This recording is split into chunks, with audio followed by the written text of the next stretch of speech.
Explica pra gente, Luísa, qual é a expectativa no Supremo Tribunal Federal por um prazo para realizar o julgamento dessa ação? Eu falei setembro, outubro.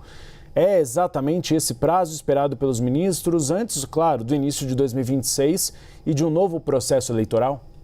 Exatamente, Uribe. Boa tarde para você, para o Pedro, todos que estão conosco hoje aqui no Bastidores. É isso, essa é a expectativa que tem sido colocada ali pelos ministros do STF como uma expectativa de julgamento, né, dessa ação penal. A gente lembra que ontem foi recebida a denúncia, é uma etapa ainda preliminar, né? Então agora que vai ser aberta a ação penal para que essa investigação possa ser aprofundada, para que o Ministério Público possa tentar produzir novas provas que embasem a denúncia que foi apresentada, para que as próprias defesas possam contestar cada uma dessas evidências que a PGR aponta que existe em relação a uma tentativa de golpe de Estado e, por fim, para que testemunhas possam ser ouvidas, né? Testemunhas tanto de acusação quanto de defesa.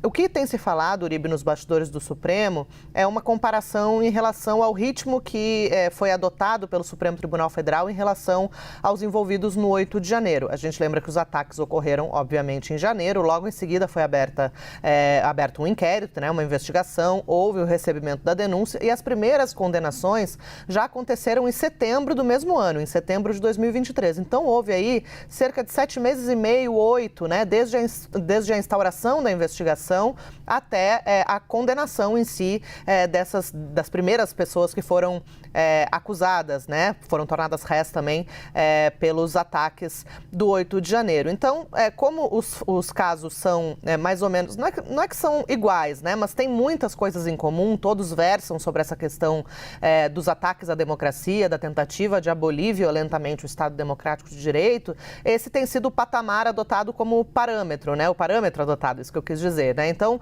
como a denúncia foi recebida agora, no fim de março, há uma expectativa, sim, de que até setembro, outubro, essa ação penal já esteja pronta para ser levada novamente a julgamento, né? E aí é um julgamento que vai acontecer também na primeira turma do Supremo Tribunal Federal, nos mesmos moldes que a gente viu acontecer, né, nas sessões que a gente transmitiu aqui na terça e também ontem. É claro que na ação penal, os autos ali eles são muito mais robustos, é esperada que a sessão se alongue, né, um pouco mais do que a gente viu esta semana, até em função das defesas, né, o próprio Ministério Público e os advogados de defesa vão ter mais tempo para fazer as suas sustentações orais, então o rito ali do julgamento é um pouco diferente. Mas há uma expectativa, sim, de que até o fim deste ano, pelo menos esse primeiro núcleo, o núcleo que envolve o ex-presidente Jair Bolsonaro, o general Walter Braga Neto, outros ministros do governo Bolsonaro que também foram tornados réus por decisão do Supremo Tribunal Federal ontem,